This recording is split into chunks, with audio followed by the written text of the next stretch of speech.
You're listening to episode 166, Leah's story, a son with hypoplastic left heart.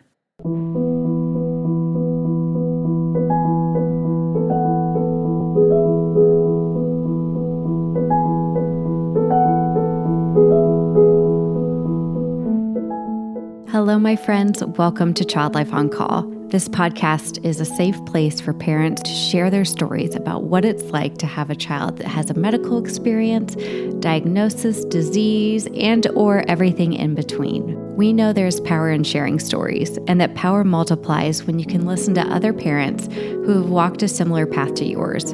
Giving and getting advice is great, but hearing how another parent navigates the complexities and nuances of healthcare is even better.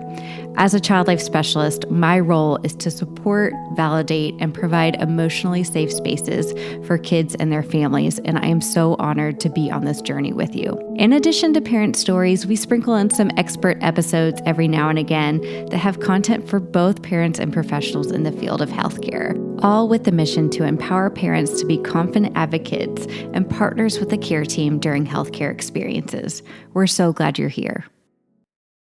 Hello, my friends. I feel like it's hard for me to get this started because we just, Cortney Given is here. Hi, Cortney.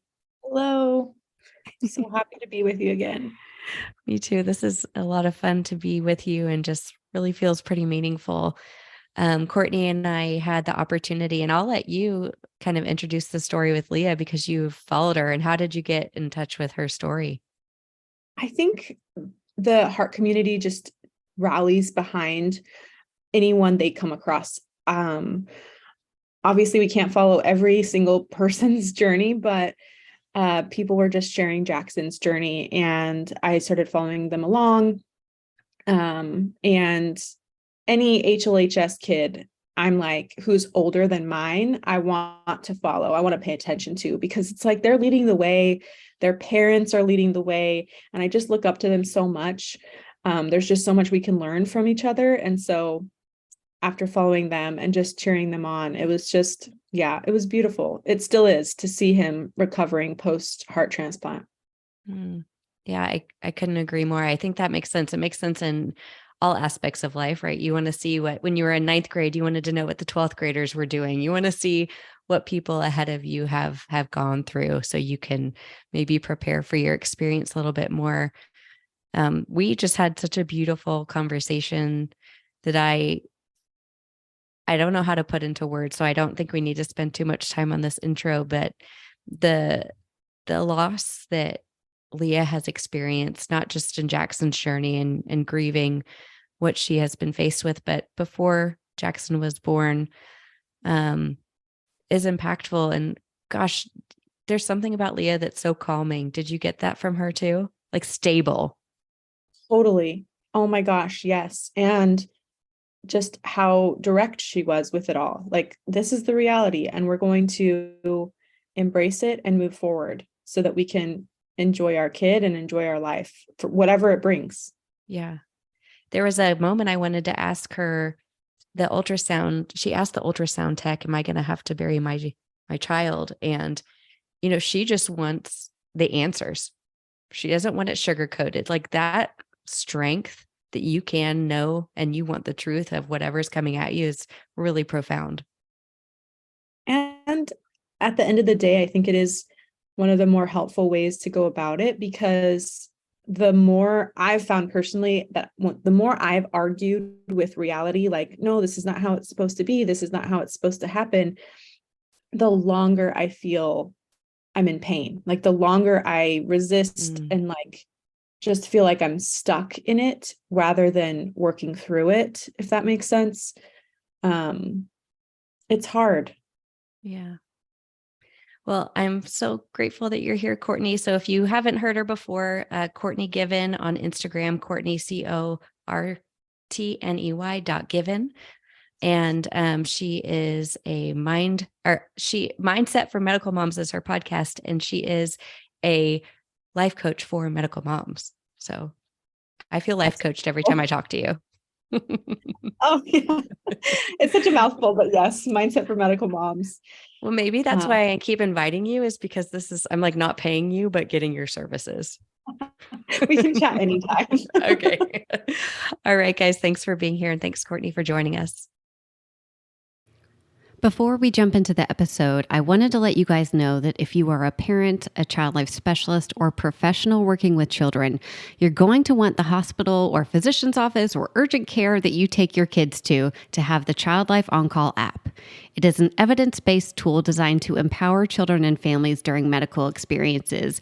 And 100% of the child life specialists who have used this app believe that it can help with expanding child life's reach beyond the bedside. And 100% of child life specialists believe it helps parents feel more empowered in their child's care. Learn how to get the Child Life On Call app for your facility or doctor's office by going to childlifeoncall.com/partners. Hi, everybody. We have two extra special people here with me today, and I love being less alone and making other people feel less alone as I sit here in my office all by myself. So we have Leah, who is here to talk about her son and her own personal experience as a heart mom. And then we also have our wonderful co-host back, Cortney Given, from Mindset for Medical Moms. And so, hi, I'm so glad that you both are here. Hi, thank you for having me. So happy to be here.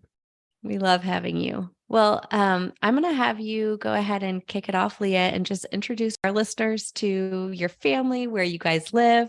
I loved the pictures that you sent over. They involved, just so everybody knows, cows. Like cows came in two of the pictures, camo, a lot of smiles and silly faces. So I already know I'm going to like everything about you.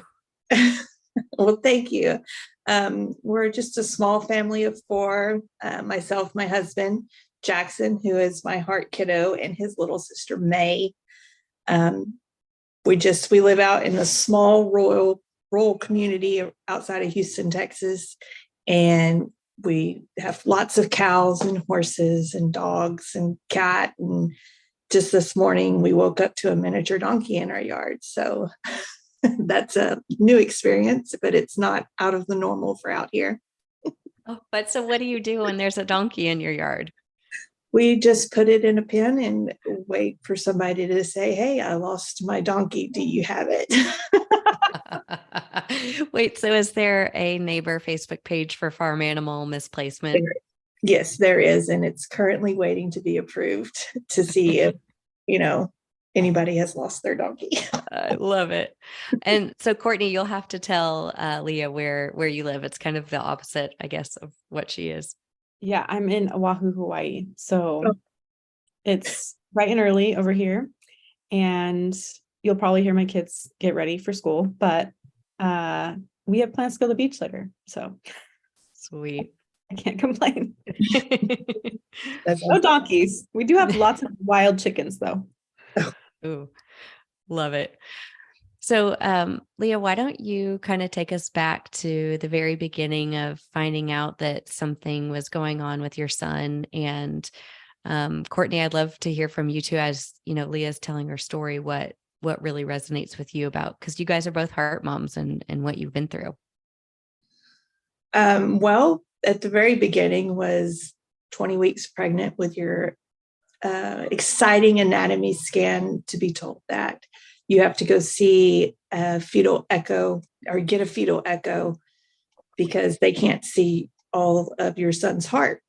And after many, many echoes, and they can't confirm the diagnosis while you're still pregnant, but they said, he has a heart abnormality called Hypoplastic Left Heart Syndrome. And they told me all of the success rate for, kids born with this. We had choices that we needed to make soon. We could either continue with our pregnancy or abort our pregnancy, or continue with our pregnancy and do heart surgeries. And he would need a minimum of 3 surgeries. It was a lot to take in when I was already in a rough state of mind because 3 months previous, well, it was probably more than 3 months, I had lost my first son, Marshall, in a car accident. And finding out I was pregnant with Jackson just snapped me out of a deep depression that I was in.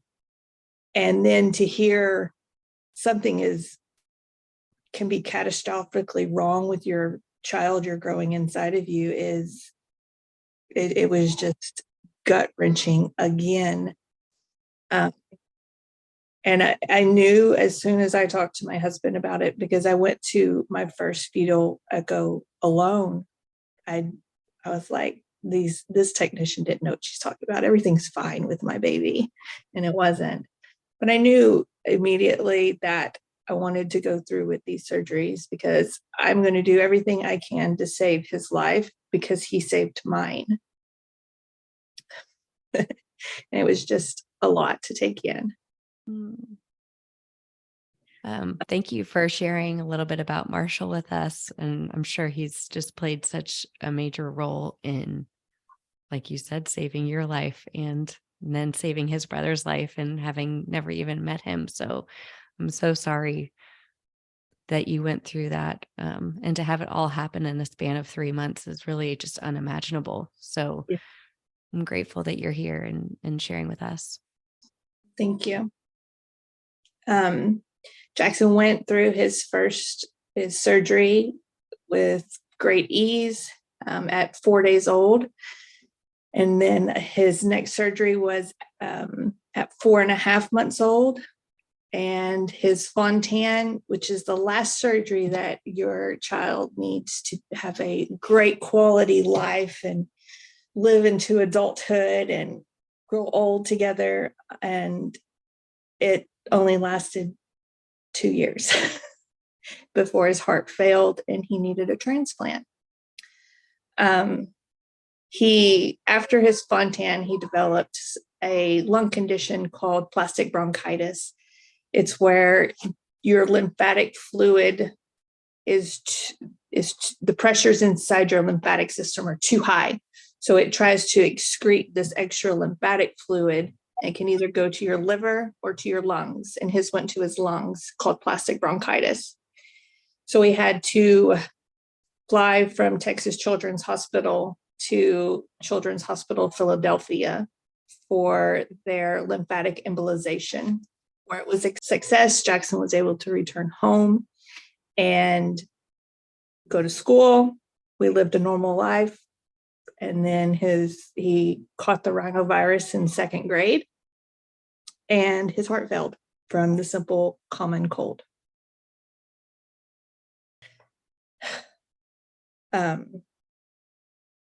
We kept taking him to the doctor for the cold. It wasn't getting better. And at 2:00 in the morning on September 23rd, we were told he was in severe heart failure and he would need a heart transplant. 2 weeks after that diagnosis, he wasn't getting better. There was no stopping the progression of his heart failure, and he had to be put on a Berlin heart pump, where he stayed on that for 358 days. And we stayed in the hospital until he went to the hospital September 23rd of 2021. And we weren't discharged from the hospital until December 20th of 2022. So we spent just over 15 months in the hospital the entire time. Oh my, Leah, there's so much to unpack. I don't even, just thinking about, so much. I know what's coming up for you, Cortney.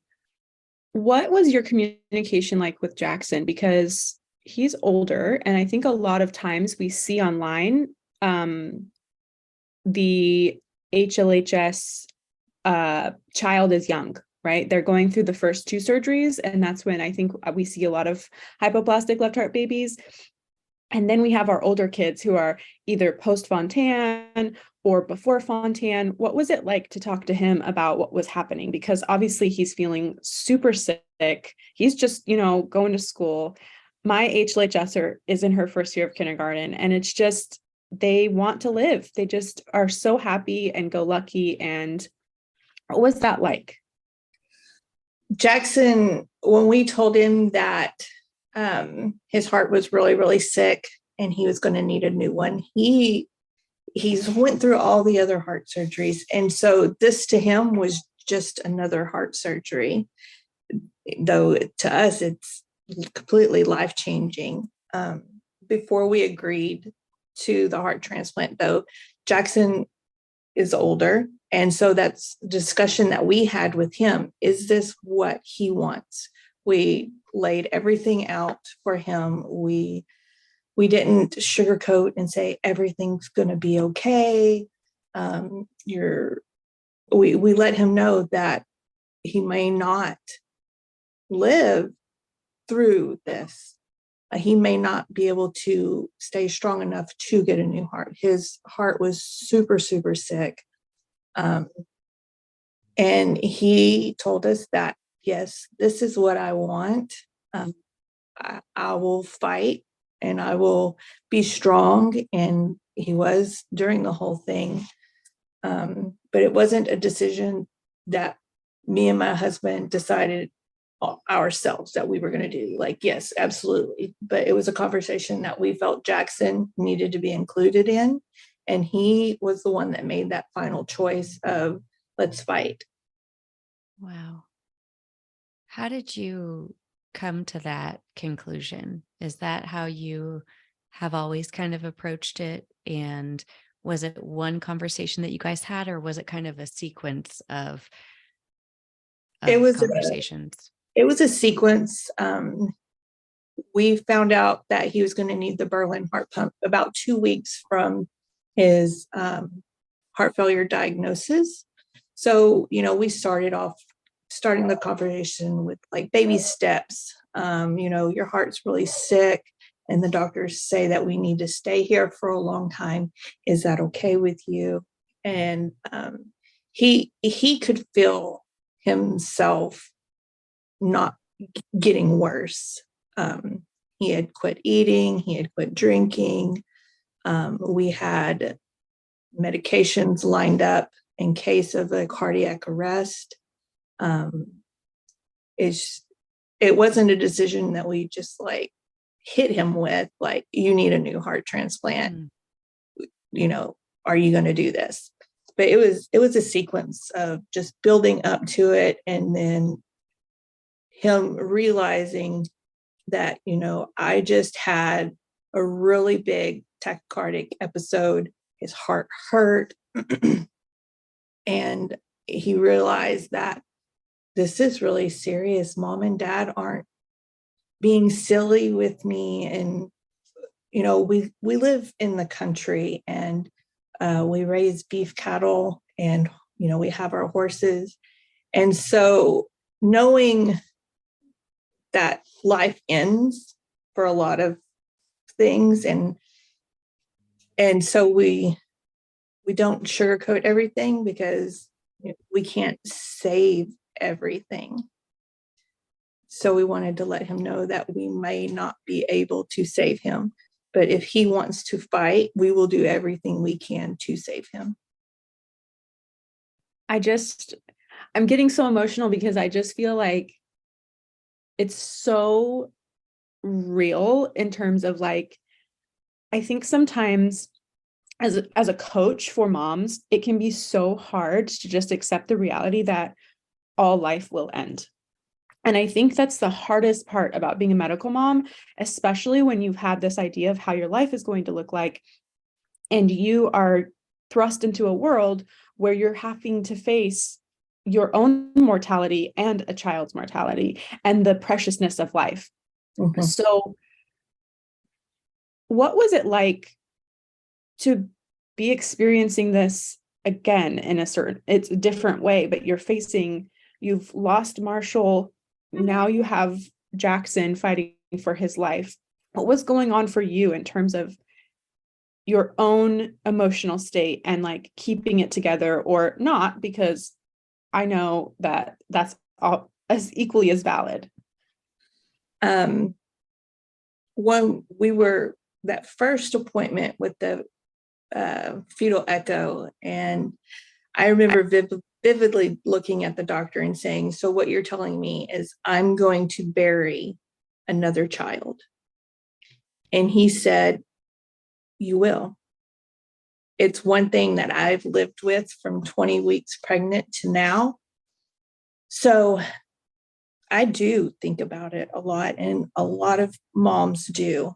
It's our reality, and all we can pray for is the advances in our medical field, in science, to be able to help our children continue on with the best quality of life that they can have. And that's our goal for Jackson, is to give him the best quality of life that we can give him. And if that means not going to school any longer, and just doing homeschool, that's fine with us.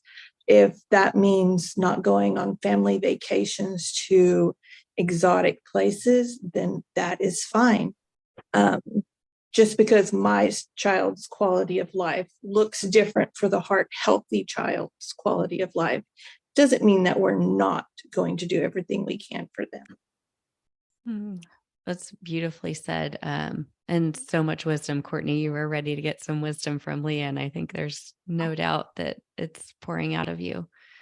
You bring up an interesting point, and the reason I'm thinking of this is when you wrote to me, you said, and we also have a heart healthy child, right? Because you have May too. So when you're thinking about your son Jackson and Marshall, there's May.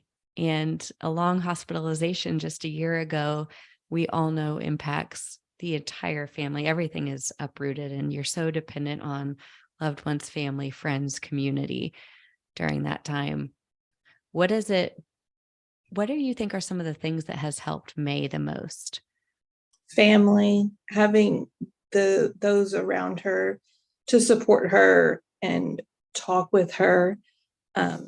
When Jackson first started his transplant journey, in the very beginning, I would come home on the weekends and my husband would stay at the hospital with him, and I would come home and spend some quality time with her. And she told me one day when we were eating, she goes, I know Bubba's really sick and he can die.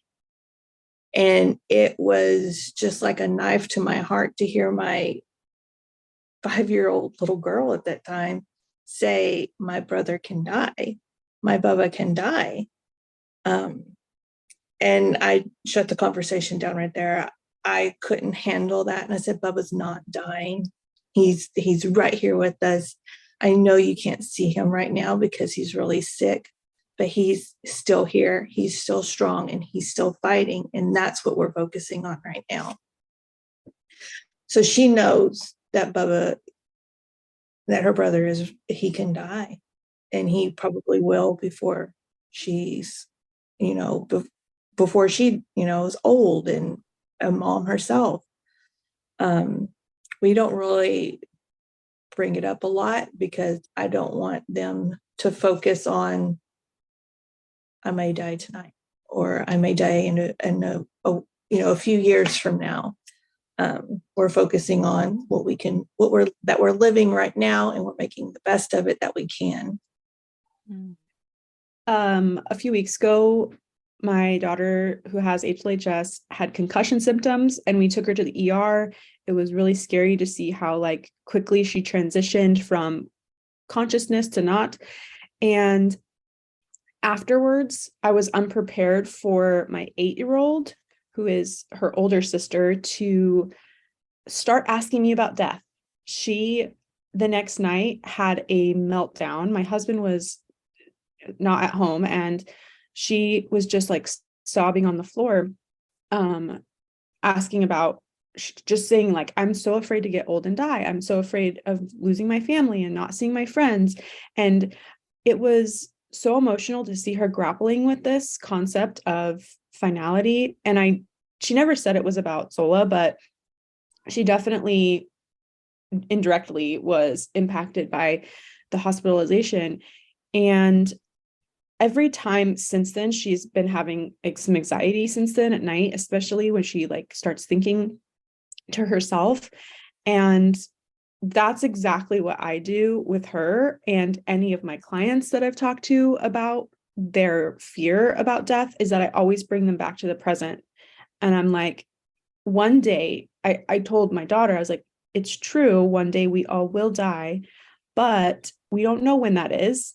And so the best thing we can do with the use of our time is to come back to the present where we are now. Because if we're spending so much time in a future that doesn't exist, we miss out on what's currently going on in front of us.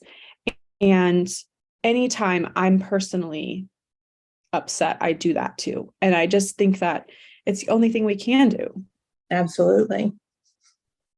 I think that those are amazing suggestions. And I think you know yourself too. And like, I love what you said, Leah, where you like, I had to shut that conversation down because, and like you, Cortney, you don't know when these things are going to pop up from kids.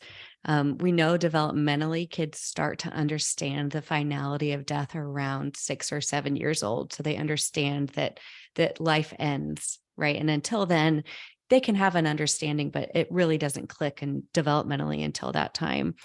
One of the questions I like to ask is, what sounds like the most scary part, or what makes you ask that question? And some of that discovery, because that opens up the conversation, and then always like the validating with what you feel too. Because I, as a kid, have always been afraid of death. Like people celebrated angels like in my church. And I was like, you people want to meet angels? Those scary people up in the sky? Like, so it's interesting to see what parts are the scariest. I love that she told you, Cortney, I'm scared of not being with my family and not seeing my friends, because that really can clue you into, oh, she's a really social person. She really relies on these personal relationships she has. Yeah, it was really hard for me. I had to like not make it about myself because I really wanted to like just cry. 100%. Yeah. But yeah, talking to her, I just kept bringing her back to the present. I was like, we are going to fill your life up with lots of experiences, and you work on building those relationships that are important to you. And that's all you can do. And I love what you said, Leah, about the quality of life that you are trying to provide for Jackson, because I think that another thing in medical motherhood is too often we're like, our expectations of how our life is going to go, and then what reality is. We think that our expectations was like the real version of motherhood, or like the real version of our life that we missed out on.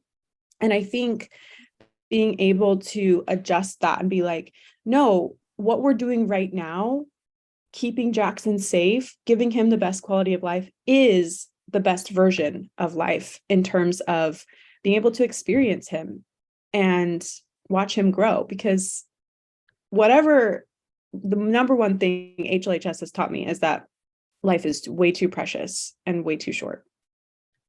Yeah. When Jackson was about 5 years old, right after his Fontan, I really had to grieve that the life that I thought motherhood was supposed to be for me. Growing up, you dream of your kids going to baseball and going to school and having, sleepovers and big birthday parties with lots of friends over. And then when you have a medically complex child that cannot do those things, some HLHS kids are, they play sports and things, but that wasn't in Jackson's, wheelhouse that he could do. And so as a mom, I had to stop and grieve the life that I thought I wanted that I would have for my children, because Jackson literally can't. And so that's one thing that I talk to a lot of moms about as well, is just, grieve. It's okay to grieve what you wanted for your children once you have a medically complex child, because it's just not physically and emotionally possible to have those ambitious dreams. What does grieving look like for you both? A lot of just alone time for me. I'm not the person to when I'm sad is talk to a bunch of other people or anyone else really. I dive into a notebook or just really and stop and just process everything by myself is what I do. Crying. I don't like people to see me cry. So I will go off alone and just process. Yeah, similarly, I just have given myself unequivocal permission to be, I don't know if that was the right word, but just every permission possible to be sad if that is what's coming up for me. Like, I had someone ask about a heart transplant recently for Zola, and I was like, yeah, like that's pretty much going to be a part of her trajectory unless, science changes, which it could, but it also could not. And so, and I totally, in my mind, have expected that I'll probably live longer than my daughter. And sometimes it hits me and I'm just really sad. I'm sad that that's the reality of life. I'm sad that kids die. I'm sad that death exists. I'm just sad that disease exists. I'm sad that human bodies aren't perfect. Mm-hmm. And I just let myself live in that sadness, right? Like I just let myself feel all the sensations of it. And I don't make it mean anything about me as like a mom or a person or a caregiver or a wife. Like I just allow myself to be sad. And it's really helped me because anytime it comes up, I'm not afraid. I'm just like, yeah, this is the time where my body and my brain need to feel sad and like grieve what I wish life looked like in my, everything's perfect essentially. Yeah. It can feel so scary to feel that sad and feel that sadness. Cause I don't know about you, but I always think like, what's on the other side? Is there another side of the sadness? Is it going to stay there? Do I come out of it? How do I come out of it? All of that comes up for me.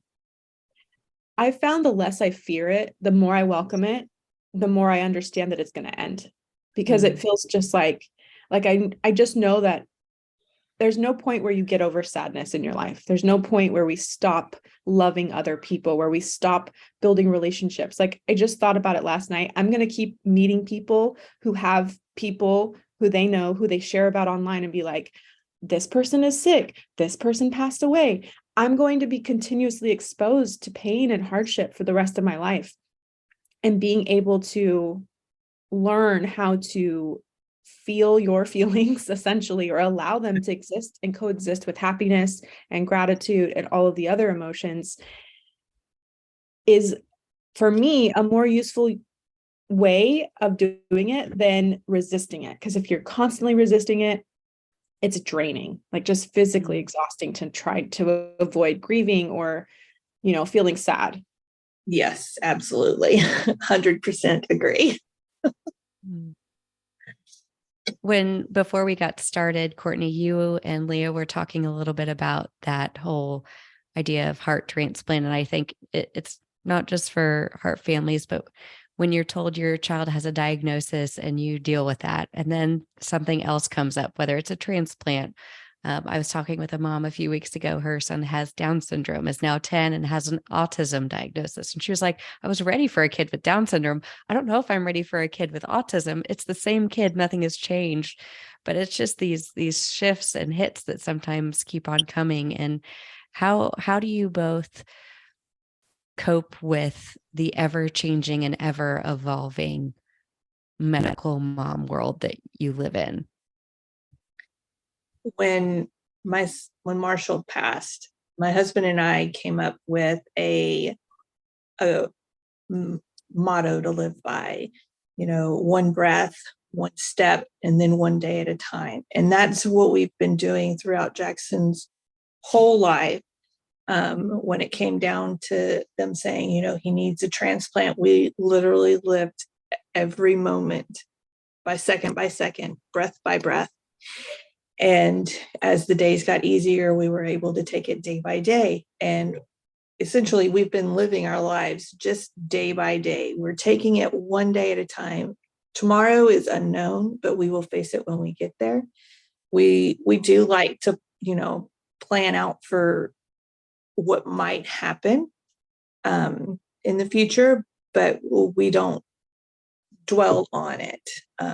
We just take it really day by day, and that's how I've been able just to keep it together. Yeah, I have a very similar response. I have a similar motto for myself, and I'm just like, I can handle what's next, just the very, very, very next thing, right? Like, I'm not even talking about like a next diagnosis or a next thing, but I'm like, I can handle the next appointment. I can handle the next conversation. And I just remind myself that I'm going to do it anyway. So I might as well believe in myself along the way. I might as well be encouraging myself and telling myself, like, I can do this. We're going to do it anyway. Yeah. We're going to go through every imaginable scenario anyway. I'm going to, cheer myself on. And it's been really helpful for me to like be able to just be like, we can handle what's next. And it's like, I think what comes up is like, but how? Everyone wants to know, but like, how do we do it? And it's like, you just do it. There's no how. You just figure it out as you go. I was going to ask you, Leah, sometimes when I'm talking to medical moms, we talk about fears, and one thing I think of that's a comforting thought for me, and it's not universally comforting. I tell myself every worst fear I have, someone's lived through. Like, someone has lived through everything that I've feared. And you're on other sides of two major shifts, fears that people have endured. What is it like? How has this changed your perspective to go through loss, multiple diagnosis, being in the hospital for so long? What has changed for you in terms of how you're living your life? I really haven't changed much of the way that I live my life. We take precautions, of course. We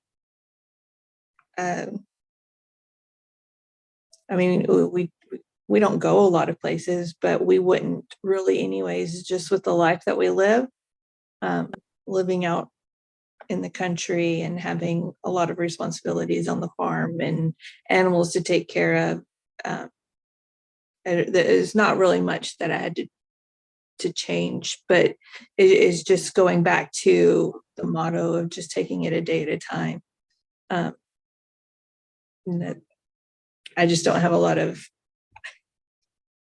I don't guess it really changed me a lot as far as how I live with Jackson's diagnosis. It's just, we don't do as much as many families do, but we still do things.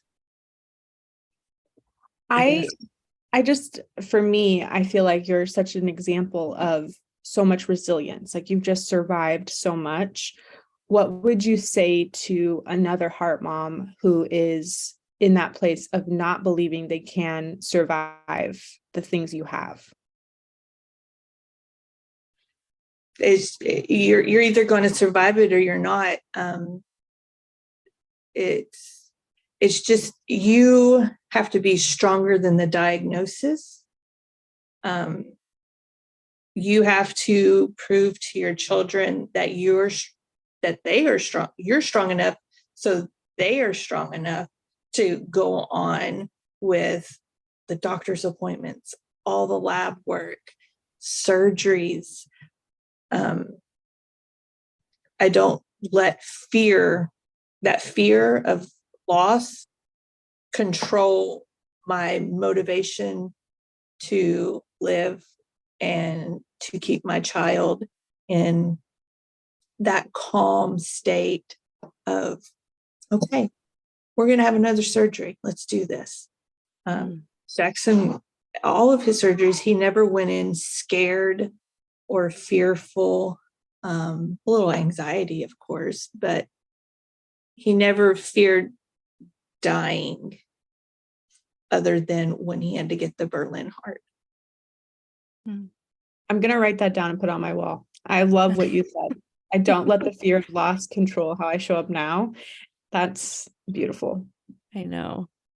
You have so much wisdom, Leah. I'm so interested. I keep thinking about like if I were working clinically and I got to meet you, I would want to just be in your room all the time. What kind of medical mom are you in the hospital? And how do you convey your needs and Jackson's needs? And I'm saying this for the parents who are listening at the beginning of their journey. Advocacy. You have to advocate for your child. Me and many doctors have clashed because they came in with the I know everything attitude. You know a lot of things about a lot of things, but I know everything about my child. I know that when he goes to the hospital, he doesn't want all these happy-go-lucky people in his room acting like, crazy people and silly all the time. I know that my son requires this med, and he can't take this medication. And if you prescribe him a suspension medication, a liquid medication, he will absolutely refuse to take it. You have to order all of his medication in pills. Otherwise, you're going to have to reorder everything. And it's just going to be that much longer before he can get his medication that he needs. You know your child better than anybody.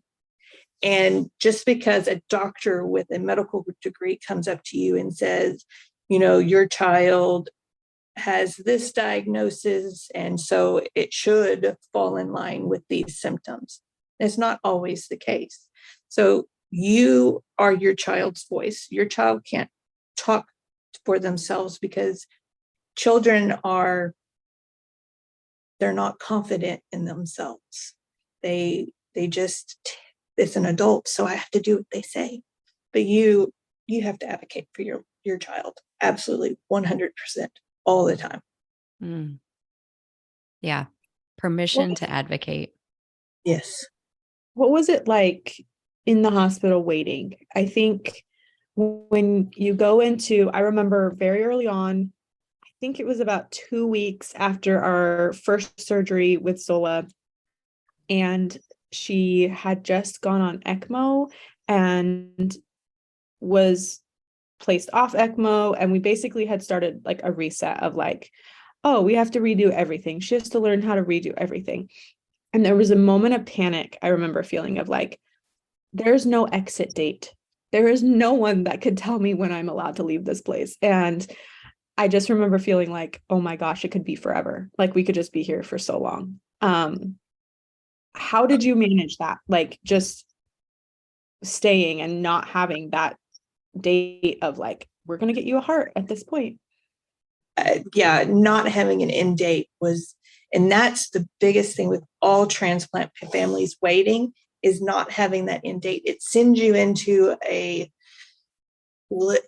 always being, have that anxiety of, I'm fixing to get this phone call. I have to stare at my phone, physically stare at it every day.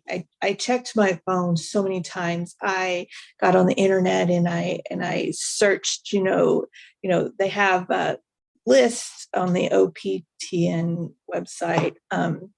They don't give, your specific spot, but if you're on the list long enough, you can figure out where your child is. And Jackson was at the top of the list for a really long time. But the area, there's just so many factors to play into. I don't know why it took so long, 15 months to find a heart. But it's the way it is, it just eats at you, and you just have to take it a day at a time. Something's going to happen, whether you get that call or your child can't wait that long and passes. It's the reality that we have to live with, that our child may not live to get that call. I remember when we first got to the hospital with and he was still just in heart failure before the Berlin heart. One of the nurses were like, oh, maybe he just needs a few days on the medication and then he'll be good to go. And that wasn't the case. It just kept getting worse and worse. And one of the nurses told me, while he's on the Berlin heart, maybe his heart will recover and you can just take the Berlin heart off and go home. And And each time they would tell me that, it would just aggravate me for giving me that false hope. Yes, some kids can just have a couple of weeks on the heart failure medications. There's hardly ever anybody that recovers after a broken heart is placed in the US. I don't want the false hope. I don't like things sugar-coated. I want you to tell me how it is going to be, and then let me make my own plan of action from there. You just gotta, when you're in that way, you just gotta take it a day at a time and just enjoy the days, the good days, and file away in that memory box the bad days. We're getting close to time. I just could keep talking to you for forever, Leah, but tell us a little bit about when your family is like, you're in your thing, you're on your farm, y'all are laughing. What makes your family happy? And like, what do you come back to at the end of the day that makes you and Jackson and May and your husband feel just really good and fulfilled? We always just, for me, I always just watching them outside, taking care of their animals and just tending to the garden or just jumping on the trampoline. Every evening I think about, because of a donor, we are able to have this right now. Without it, I don't know where we would be. For us, as a post-transplant family, that's all I can think about is, if it wasn't for somebody else in their darkest time saying yes to live on through another child, is just unimaginable. And I can't express my gratitude for them at all. Cortney, I'd love to hear a similar response. Like, what makes you guys click? Like, when you guys are feeling good, you're a family. I would say I have to relate to Leah. Some of my greatest moments are just sitting and watching, not playing. I mean, not doing the coloring with them, not this, like not being somewhere. It's just sitting and watching and like observing it all and taking it all in. Yeah, actually the same. We, it's not exactly like Leah in the country, but where we live on Oahu is considered the country of the island. There's not a lot of industrialization, and it's like pretty far till Costco and Target and stuff like that. And so where we are, it's pretty simple, right? Like where our life is really simple. Our kids go to school, we go to the beach, that's it. Like we don't do a lot because it's like low key in Hawaii. And I think the other day we were at the beach and my 8-year-old was surfing in her surf class, and my 2 younger ones were playing in the whitewash of the water, and I was just sitting and I was writing in my notes app on my phone, and I just was like overwhelmed with gratitude about how simple and so great it was to just watch the sunset. My kids are laughing, seeing their joy running around, and I'm like, if I can it's those moments where I'm just like observing their joy. And I'm just like so grateful that we're in that moment of joy, because when you know the depth of pain and confusion and fear that you can feel, when you do get those moments of joy, you just are like, this is what I've endured for. This is what I've been working for, to be able to also feel these moments too. Yeah, those times are just pure bliss and amazing. And that tells it. Well, thank you both so much. Leah, would you share with us where our listeners can follow along with you and learn about your family and hear more Leah wisdom? I mostly use Instagram. It's under our_HLHS_life. Jackson also has a Facebook, but they always correlate with each other with Jackson's journey with HLHS. Great. And what about you, Cortney? I'm on Cortney.Given for Instagram as well. No you and Cortney. I don't know why, but Cortney. I don't get any license plates, keychains, but I just wanted to say, Leah, I remember you posted recently a picture of Jackson with a lot of his scars showing, and I literally like stopped whatever I was doing and I just like looked at that picture, and it just was like breathtaking in the most beautiful way. It just was like he's fought for life. He's fought to be here, and it was such a powerful reminder for me to be grateful and to know how beautiful life is. So thank you for sharing him and updating us on his journey, because it's been inspiring to watch him. Well, and thank you for following and just being strong for yourself, honestly. I hope everybody who listens to this feels like they just got an hour of self-care, because that's how I feel. I feel incredibly fulfilled, incredibly grateful for both of you, and just can't thank you enough for sharing your hearts, the hard stuff, the laughs, the good stuff. So thank you so much for being here. Thank you for having me.